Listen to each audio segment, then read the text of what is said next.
कहा कि ये उसके लिए 9/11 और पर्ल हार्बर दोनों हैं, क्योंकि जिस तरीके से हमला हमास की तरफ से किया गया। लेकिन आपको बताएं कि बीते 3 दिनों के अंदर दरअसल जंग का नक्शा, मैदान जंग किस तरीके से नजर आ रहा है, किस तरीके से दोनों की तरफ से वार किए गए हैं एक दूसरे के ऊपर। और आप देखिए, ये पूरा मध्य पूर्व एशिया का इलाका है और ये इजराइल का नक्शा है। आप देखिए, अश्कलोन, जिकिम, सरदोत, बीरी, रीम, मेगान, ऑफकेम, ये तमाम वो इलाके हैं जो रेड डॉट से आप देख रहे हैं, जहां पर वार किया गया हमास की तरफ से। लगातार रॉकेट दागे जा रहे हैं। साथ ही ये पूरा गाजा पट्टी का इलाका है। इस गाजा पट्टी के इलाके के ऊपर लगातार बमबारी कर रहा है इजराइल। और अगर हम बात करें इजरायली डिफेंस फोर्सेस के स्ट्राइक की, तो ऑपरेशन आयरन स्वॉर्ड के तहत अभी तक 1200 हमास के ठिकानों के ऊपर बमबारी की गई है। ये छोटा सा इलाका है। यहां से अगर आप आगे जाते हैं तो ये मिस्र का इलाका आ जाता है और उसके साथ ही इस तरफ वेस्ट बैंक का इलाका है। लेकिन ये जो इजराइल का इलाका है, यहां पर ये गाजा पट्टी है और ये गाजा पट्टी हमास के नियंत्रण के अंदर है। और इसी इलाके के अंदर ये जो ब्लू डॉट्स आप देख रहे हैं,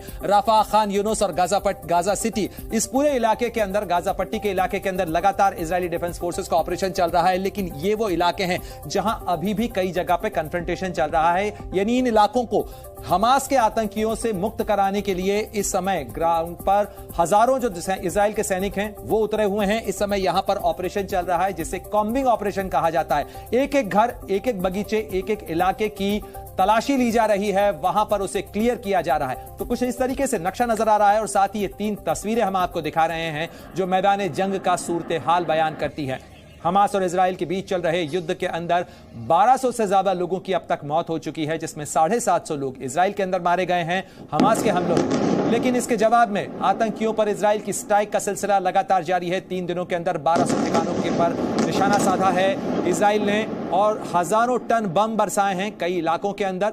और साथ ही इस जंग के अंदर अब अमेरिका ने खुलकर इजराइल का साथ देने का ऐलान किया है। अमेरिका के युद्धपोत को, जो कि विमानवाहक युद्धपोत यूएसएस फोर्ड है, उसे सेंटकॉम की तरफ से आगे बढ़ाया गया है इजराइल की मदद के लिए। और साथ ही जो अमेरिका का सेंटकॉम है वो इजराइल डिफेंस फोर्सेस के साथ में लगातार संपर्क में है। अमेरिका की तरफ से सख्त बयान भी दिया गया।